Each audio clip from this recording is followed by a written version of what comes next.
Salut les amis, j'espère que vous allez bien. Je m'appelle Victoria et je suis là pour vous aider à améliorer votre maquillage au quotidien et de faire de vos approfondir des produits. Aujourd'hui, je vais parler de nouveautés de maquillage. La dernière fois que j'ai fait cette vidéo, c'était il y a 2 semaines du coup parce qu'il y avait suffisamment de nouveautés. La semaine dernière, je ne l'ai pas fait, mais si ça vous intéresse, parce que j'ai eu beaucoup de retours très positifs à ma dernière vidéo sur les nouveautés, je pourrais le faire toutes les 2 semaines ou toutes les 3 semaines éventuellement qu'il y a suffisamment de nouveautés pour vous parler. Donc aujourd'hui, on a un programme chargé, on a pas mal de nouveautés, des choses qui sont intéressantes, des choses que je ne comprends pas.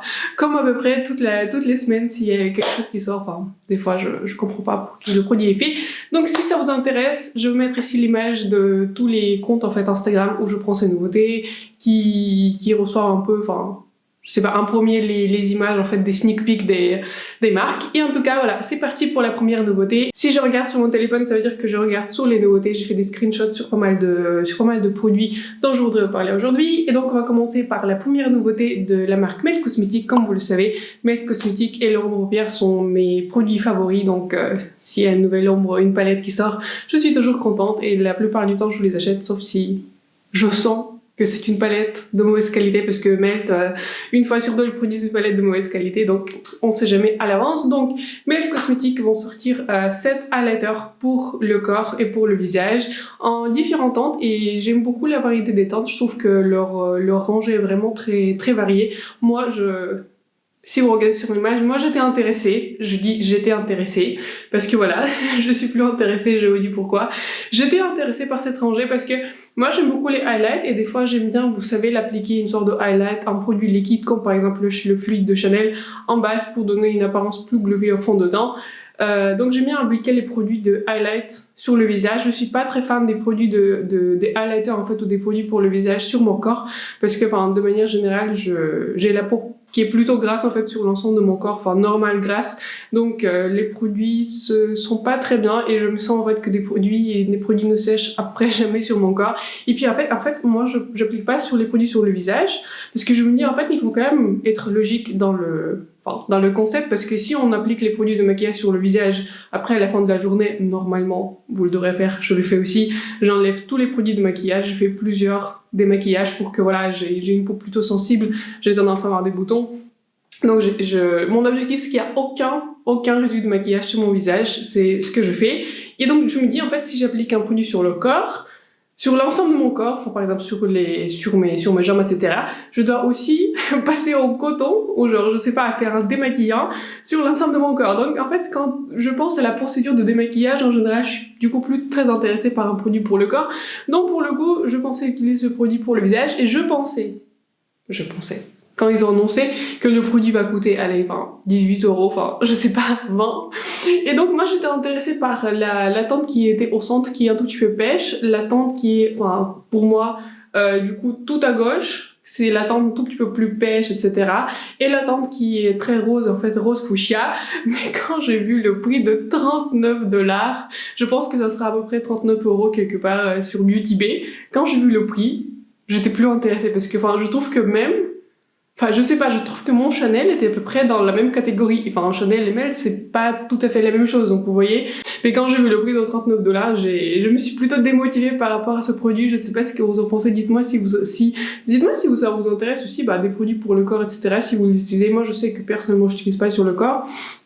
Donc ouais, j'étais très intéressée par le highlight, je trouve que la rangée était bonne, je trouve que les images promotionnelles étaient très très belles, mais quand j'ai vu le prix de 39 €, enfin je me suis vraiment démotivée par rapport à ce produit. Donc la nouveauté suivante, ça sera le Makeup Revolution. Le Makeup Revolution a sorti une nouvelle palette consacrée à la princesse Jasmine du dessin animé Aladdin. Jasmine était l'une de mes princesses préférées. Je pense que Jasmine, Réponse, et voilà, je pense que c'était deux de princesses préférées, et aussi Mulan. Mulan, moi je suis très fan de Mulan, et donc voilà, je pense que Mulan, Réponse, et Jasmine, je pense que c'était voilà mes dessins animés préférés. Donc voilà, ça je pense que ça n'intéresse personne, mais en tout cas très intéressée par enfin je suis pas personnellement intéressée par cette collection, mais en tout cas très intéressant comme Makeup Revolution a sorti, et j'aimerais bien qu'une autre marque collab avec une princesse Disney parce que j'aurais acheté, enfin je sais pas,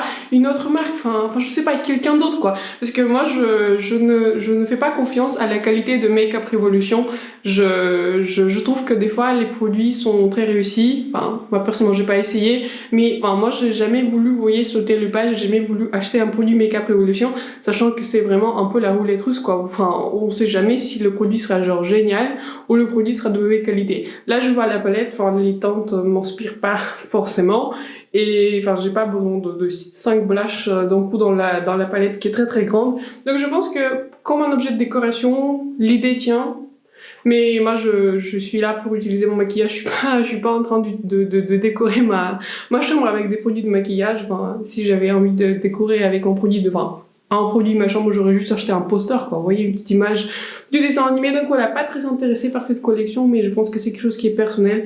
Moi je n'ai rien essayé de Make Up Revolution et ouais, enfin franchement j'ai pas hâte, j'ai pas envie de dépenser de l'argent, sachant que vraiment je n'ai aucune idée de quelle qualité sera le produit. Et aussi le fait qu'ils sortent genre 10 milliards de collections, je trouve que niveau écologique, etc., je trouve que c'est pas top. En tout cas, voilà, moi je suis pas très fan de la marque Make Up Revolution et j'aurais bien aimé que quelqu'un d'autre collab avec, pas avec Disney et avec Aladdin pour sortir une collection. Donc, une nouveauté suivante, ça sera le Liquid Liner de Natasha Denona qui n'est pas encore disponible. Je pense qu'il est disponible aux États-Unis, mais je l'ai vu déjà. Je vais mettre image ici sur Call Beauty. Et vous savez, sur Call Beauty, il y a toujours une petite image, vous savez, sur la liste d'attente, etc. Donc, je pense qu'il va bientôt arriver. Moi quand j'ai vu ce liner, je me suis dit ok, ça sera probablement très très cher et bah je me suis pas trompée parce que je crois que sur Call Beauty il coûte autour de 33 € et pareil, quand j'ai vu le prix, des fois, est-ce que vous êtes d'accord avec moi? J'ai l'impression que les compagnies de maquillage gonflent de plus en plus leur prix. Franchement, même si Natasha Denona est une de mes marques préférées quoi, ce sont les tons à paupières que j'aime beaucoup. Il y a aussi quelques autres produits, par exemple les produits pour le visage, etc. Donc voilà, quand j'ai vu le prix de 33 € pour lesquels ils veulent, Natasha Denona veut vendre ce liner, j'étais plutôt mitigée par rapport à ce prix. Voilà, je ne comprends pas forcément. Je trouve que je vois pas l'intérêt de dépenser 33 € dans un produit qui est jetable au bout de 6 mois parce que soit il sèche, soit il sera plus très hygiénique parce que ça touche autour des yeux. C'est pareil comme pour les mascaras. Il est déconseillé de les utiliser plus de 6 mois. Je peux faire une exception si le mascara est vraiment bien. Mais voilà, en général, j'essaie de respecter à peu près le délai d'utilisation de mascara. C'est pareil pour le liner. Je me vois pas dépenser 33 € pour un liner, alors que je peux acheter un liner Catrice qui, moi je trouve personnellement très très bien, qui coûte 3 €. Ou par exemple, récemment j'ai eu du coup dans le concours Sephora le liner Tarte Magenta et je trouve qu'il est génial, il est très précis, ultra noir, et même le Tarte elle coûte 22 €, vous voyez, 22 et 33, je trouve que c'est pas pareil, c'est 30% de plus que le Tarte, alors que le Tarte je trouve qu'il est ultra noir, il marche de manière vraiment géniale, facile à utiliser, la ligne elle est ultra précise, et en plus quand je pensais déjà que le liner serait très cher, mais en plus quand j'ai vu des photos promo, les photos promotionnelles étaient vraiment très nulles, je suis désolée Natacha si tu regardes ma vidéo, probablement pas, mais quand j'ai vu une photo promotionnelle de ce liner sur le compte de Trade Mood, franchement ça donnait pas envie, hein. Et déjà quand j'ai vu quelques revues sur le liner sur le côté américain de YouTube, et apparemment ce liner il est bien noir, mais il est plutôt liquide et plutôt difficile à maîtriser, donc je vais probablement pas l'acheter parce que je me vois déjà pas dépenser 33 €. Et en plus, on regarde des photos promotionnelles. Et surtout, j'étais vraiment très étonnée parce que vous voyez, quand Natacha est sur une palette, etc., elle fait plein de maquillage, elle fait plein de choses, plein de couleurs, etc., que ça donne envie de l'acheter. Vraiment, sur ce liner, déjà, le prix, il est extrêmement gonflé. Et en plus, j'ai vu aucune photo promotionnelle qui m'a vraiment donné envie de l'acheter. Donc bref, je vais passer cette nouveauté, je ne sais pas si ça vous intéresse et je sais pas si vous êtes d'accord avec moi que je trouve que des fois les prix pour les produits de maquillage commencent à être de plus en plus grands. Mais voilà, en tout cas, voilà, je vais passer sur ce liner. Par contre, une nouveauté qui m'intéresse en particulier, c'est la nouveauté par la marque Patrick Ta. Si vous ne savez pas qui c'est Patrick Ta c'est un maquilleur des stars, c'est un maquilleur professionnel qui habite à Los Angeles, je crois. Et je crois que c'était à la base, c'était le maquilleur Gigi Hadid, mais maintenant il a extrapolé et du coup maintenant il a ses propres marques. J'aime beaucoup quelques produits de Patrick Ta que j'ai, par exemple j'ai ce blush, j'ai un rouge à lèvres, j'ai un liner, etc. que j'utilise très souvent et que j'apprécie. Je trouve que le prix de ce gel est très très décent, je trouve qu'il est à 25,50 sur Call Beauty. Il est en rupture de stock parce que comme tous les produits de Patrick Ta, en fait, dès lors qu'ils arrivent, ils sont en rupture de stock. Enfin, je trouve que c'est une marque très populaire et dès lors que ça arrive sur Cult Beauty, par exemple, ça arrive tout le temps avec le blush, ça arrive tout le temps avec, vous savez, ça s'appelle la petite pommade là, pour les sourcils, etc., pour la brow, pour la lamination des sourcils. Donc voilà, je suis vraiment intéressée par ce produit. Si j'ai un coupon en plus ou si je vois une promotion, c'est possible que je l'achète. Surtout que j'aime bien ce type de gel. Enfin, moi, après avoir essayé le gel Anastasia, vous savez, je n'aime pas cette sensation quand il y a des sourcils qui collent à peu près sur mon visage, etc. Sachant qu'au final, le résultat sera plutôt moyen puisque mes sourcils vont retomber. Du coup, je préfère, je pense maintenant, juste acheter des gels, vous savez, comme le gel Benefit 24 heures Brow Setter. Je trouve qu'il est génial. Aussi, aujourd'hui, j'ai utilisé le Gimme Brow, vous savez, le gel coloré aussi, j'aime bien. Donc vraiment très intéressée par ce gel et éventuellement, je voudrais le tester. La marque Dior a sorti une nouvelle collection pour l'été. Il n'a pas encore, je pense que la collection n'est pas encore disponible, mais elle sera disponible à l'automne. Je vois une palette qui est composée du coup de 100 couleurs, vous savez, les 5 couleurs de Dior, que moi j'en ai un seul, enfin j'en ai deux. J'en ai un du coup d'il y a très longtemps et il y en a un qui est plus récent du coup lorsqu'ils ont reformulé leur ombre à paupières. Un blush aussi que je trouve très intéressant mais probablement il sera trop foncé pour moi, le blush qui est un peu orangé, etc. Et moi quand je regarde la collection, je trouve que la collection elle est vraiment esthétique, etc. Ça m'intéresse. Je trouve que aussi le vernis à ongles aussi, je trouve qu'il est très très joli, donc je vais garder l'œil sur cette collection et il est possible que j'achète un des produits, je ne sais pas exactement lequel. Je trouve que le vernis est très très joli, je trouve que la couleur elle est super intéressante, la palette aussi est intéressante et éventuellement je vais voir s'il propose un autre blush. Donc voilà, intéressée par un de ces produits, je vais voir quand la collection va sortir au niveau du prix, etc. Mais je trouve que la collection elle est très jolie, vous voyez, ça donne un peu envie et je trouve que Dior ils ont un peu sorti de leur zone de confort des beiges, etc. Et je trouve que les couleurs sont intéressantes. Je crois que j'ai vu quelques swatchs, les swatchs m'ont aussi paru plutôt intéressantes. Donc voilà, très belle collection par Dior. Tout comme Dior, Chanel aussi a sorti une nouvelle collection pour l'automne qui m'intéresse pour le coup pas du tout. Comme ça c'est dit, la collection composée d'un vernis, d'un rouge à lèvres, d'un blush et je crois que c'est un ombre à paupières liquide et une autre ombre à paupières un stick. Enfin, je trouve que la collection ne sort pas du lot, vous voyez, ici avec Dior, je trouve que les couleurs étaient intéressantes, ils ont sorti quelque chose de différent, un peu plus coloré, etc. Je trouve c'est intéressant, là, quand je regarde la collection de Chanel, peut-être Chanel ne destine pas leur collection forcément en moi, mais moi j'ai quelques produits Chanel, je les aime, je les apprécie, je trouve que des produits sont de bonne qualité, et j'ai rarement été dessus par un produit Chanel, mais en tout cas, voilà, cette collection, je trouve qu'elle est pas très très jolie. Je vois un blush, mais je sais que récemment Chanel ont reformulé leur blush, et apparemment ils sont un peu de moindre qualité que le blush avant la reformulation. Donc voilà, pas très intéressée par le blush, surtout que je ne comprends pas trop cette couleur qui est un peu bronze, enfin je sais pas. Du coup, pas très intéressée par cette collection, mais en tout cas, dites-moi s'il y a un produit qui vous a tapé à l'œil. On a aussi un petit sneak peek, une petite nouveauté, une petite image de la nouvelle palette que Charlotte Tilbury va sortir, vous savez. Elle sort chaque année une palette annuelle de 12 couleurs. Et cette année, elle a du coup consacré cette palette au Smokey Eye. Moi, j'ai de quoi dire sur cette palette voilà, moi je vais probablement pas l'acheter pour plusieurs raisons. Parce que, je trouve que les palettes Charlotte Tilbury sont extrêmement chères. Je pense qu'elle sera dans le pricing à peu près normal de Charlotte Tilbury. Je pense que ce sera autour de 75 €. Pour les 12 tons, je trouve que déjà, c'est extrêmement cher.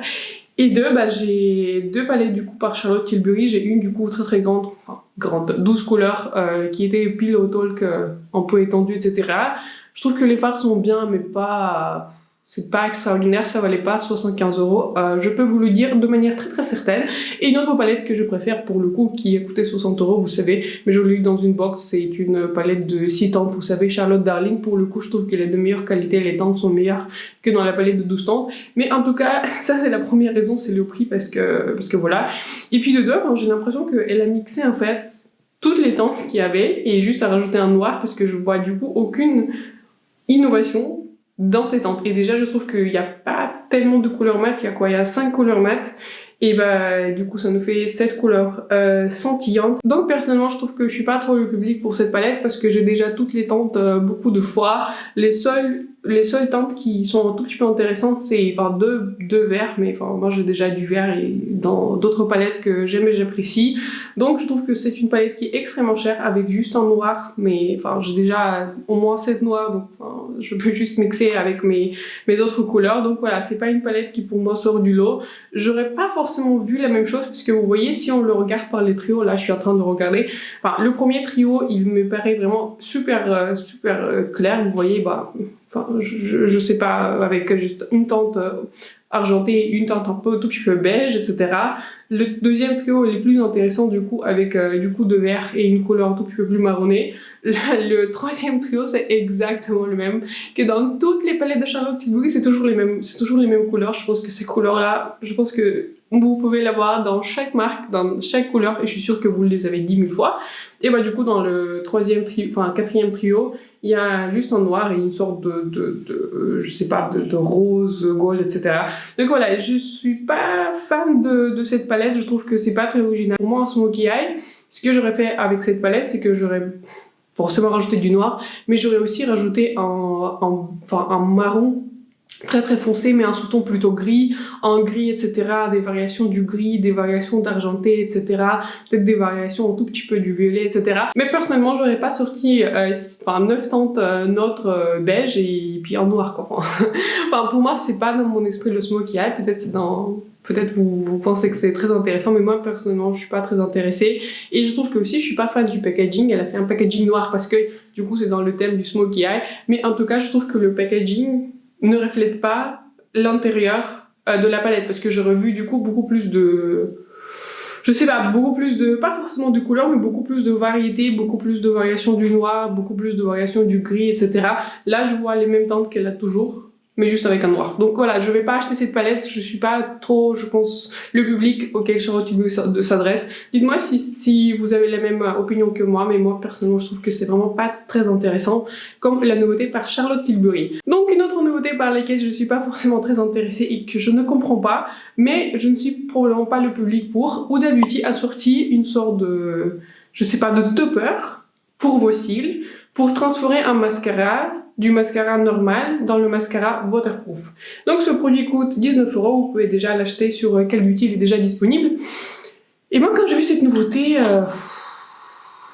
je sais pas, je ne comprends pas trop la logique. Donc en fait, si on suit la logique, il faut acheter le mascara de Huda qui coûte plus de 25 €, plus ce topper. Donc le mascara, pour le faire waterproof, il va vous coûter quoi, 45 €. Je trouve que c'est pas très raisonnable. Je trouve qu'en fait, personnellement, il y a deux camps de personnes. Il y a soit des personnes qui aiment les mascaras waterproof, soit les personnes qui sont comme moi, qui n'aiment pas les mascaras waterproof. Moi, personnellement, je vois pas l'intérêt des mascaras waterproof parce que, c'est très difficile de l'enlever. J'ai l'impression que j'enlève mes cils avec le mascara le soir.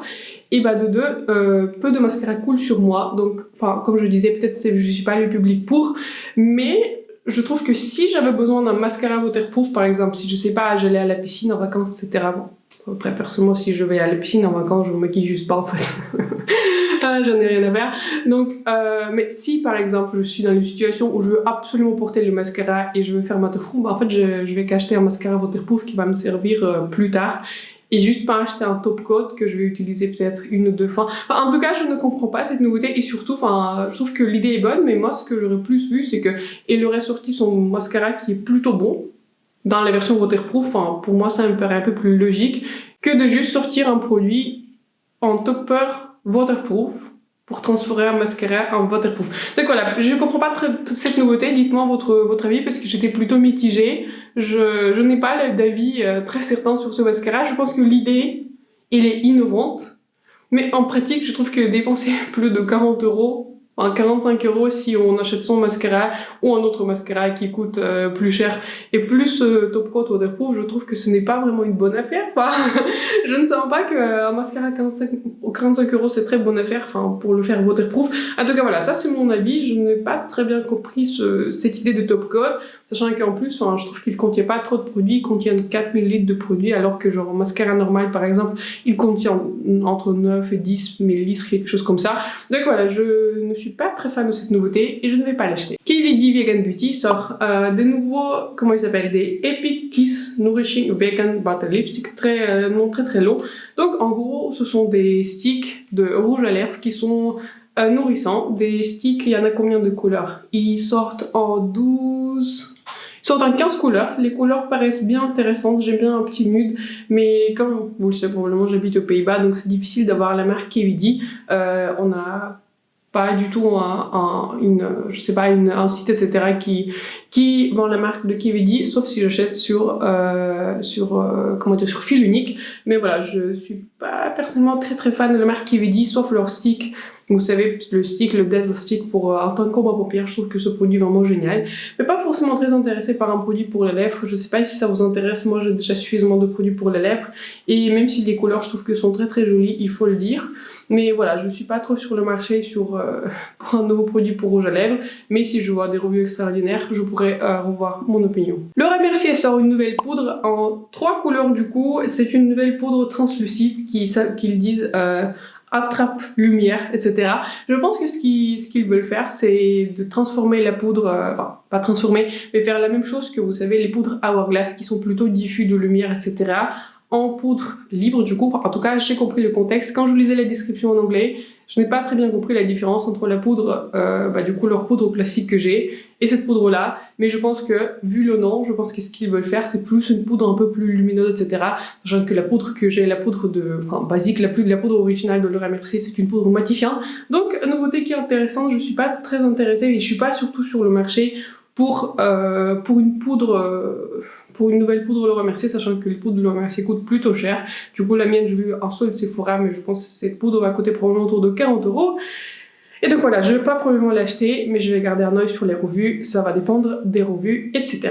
Donc l'avant-dernière nouveauté, on a aussi un sneak peek, une petite nouveauté d'une nouvelle palette que le make-up artiste et youtubeur Rain Goss va sortir, ça va se vendre sur Beautylish. Je ne sais pas si vous le suivez, je n'étais pas sûre si je devrais l'ajouter si vous avez entendu parler de cette marque, mais si vous suivez un peu le côté anglais-américain de YouTube, vous l'avez probablement entendu parler et vous avez déjà entendu de Rain Goss. Donc il sort une nouvelle palette de 6 couleurs qui est dans des teintes beige, rose, etc. Je ne suis pas sur le marché pour acheter ce type de teinte, surtout que j'ai vu des revues qui sont plutôt mitigées par rapport à cette palette. Il a déjà sorti 2 palettes, une qui est plutôt neutre orangé et une autre qui est plutôt dans les teintes bleu, au-dessous sont plutôt froids, et donc là ils sont une palette plutôt rose, donc j'ai déjà personnellement toutes ces teintes, surtout que toutes ces palettes coûtent autour de 60 $, etc. Donc c'est relativement cher. Donc la palette va se vendre sur Beautylish, donc si vous êtes intéressé, je voulais vous informer de ce nouveau sneak peek. Et donc la dernière nouveauté dont on va parler, la nouveauté que je ne comprends pas très bien, pareil, la marque Benefit, la marque que j'apprécie pour mes produits sourcils. J'ai quelques produits Benefit que j'aime et que j'apprécie, sort une nouvelle palette avec les 4 produits Hoola. C'est une palette qui contient en fait 4 tons Hoola. Il y a Hoola Lit, Hoola Original, Hoola Caramel et Hoola Toasted. Je me demande pour qui est ce produit. Oui, en fait, à qui a dessiné ce produit? Parce que par exemple, pour moi, je pourrais utiliser que la Hoola classique, éventuellement, ou Hoola caramel. Donc sur 4 ans, je pourrais utiliser que 2. Donc enfin, pour moi, ça me paraît pas une très bonne affaire. Donc je ne comprends pas à qui dessiner cette palette. Peut-être à des maquilleurs professionnels, etc. qui maquillent énormément de personnes avec Hoola et qui veulent absolument avoir Hoola en toutes les variétés. Donc je ne comprends pas cette nouveauté. Cette nouveauté sera probablement pas pour moi. Et probablement pas pour vous si vous maquillez juste pour vous et vous avez besoin de juste un Hoola. Et puis une autre raison aussi, c'est que dans toute ma vie, j'ai eu réaction allergique à 2 produits vraiment radicales. C'est-à-dire que j'avais vraiment des boutons blancs et c'était clairement une réaction allergique. J'avais en fait une petite palette Benefit avec, je sais pas, un highlighter, blush, etc. Et j'avais vraiment une réaction allergique à ces produits. Donc je regarde un peu de loin les produits Benefit. Enfin, ils me paraissent très jolis, je trouve que le packaging il est plutôt joli, mais je sais que les produits peuvent donner une réaction allergique sur mon visage, donc je suis pas très intéressée. Mais même si j'étais fan de produits Hoola, j'aurais quand même pas compris pourquoi j'aurais besoin d'une palette de 4 teintes Hoola. Enfin, pour qui est fait cette palette. En tout cas, voilà, ça c'est la dernière nouveauté dont je voudrais vous parler. Bien sûr, ça m'intéresse votre avis. Quelles sont les nouveautés par lesquelles vous êtes intéressés? Quelles sont les nouveautés, enfin, je sais pas, qui vous inspirent, etc. Moi, personnellement, si vous voulez savoir mon avis, si vous êtes encore là pendant cette vidéo et vous êtes encore là en train de m'écouter, moi, personnellement, j'ai l'impression que surtout les mois de juillet, août, etc., je trouve que sont pas très intéressantes. Je trouve qu'il n'y a pas tellement de nouveautés qui m'intéressent. Il n'y a pas trop de, voilà, pas trop de choses intéressantes qui sortent en ce moment. Il n'y a pas pas quelque chose que je me dis ouais en fait il faut absolument que je l'achète, il faut absolument que je fasse une revue, il faut absolument que j'ai dans ma collection. Enfin il n'y a pas grand chose qui est sorti cette semaine. Genre, il y a beaucoup de nouveautés mais il n'y a rien vraiment où je me suis dit ouais en fait il faut absolument que je l'achète, c'est le produit pour moi. Donc voilà, je ne sais pas si vous avez si vous avez près le même avis que moi. Je trouve que du coup il y a 2 semaines il y avait plus de nouveautés qui étaient intéressantes, qui me faisaient plus envie, alors que là en même temps c'est à peu près logique. Je pense que toutes les compagnies attendent plus à sortir les produits au mois de septembre, mais en tout cas voilà, je pense que jusqu'au mois de septembre on n'aura pas de nouveautés extrêmement intéressantes. Donc dites-moi en commentaire s'il y a un produit qui vous intéresse et vous avez envie d'acheter un produit en particulier, ou vous attendez aussi des nouvelles sorties par exemple au mois de septembre, octobre, des marques que vous préférez. Sur ce, je vous souhaite une excellente journée, je vous souhaite une excellente fin de semaine et je vous vois dans ma prochaine vidéo. Bye.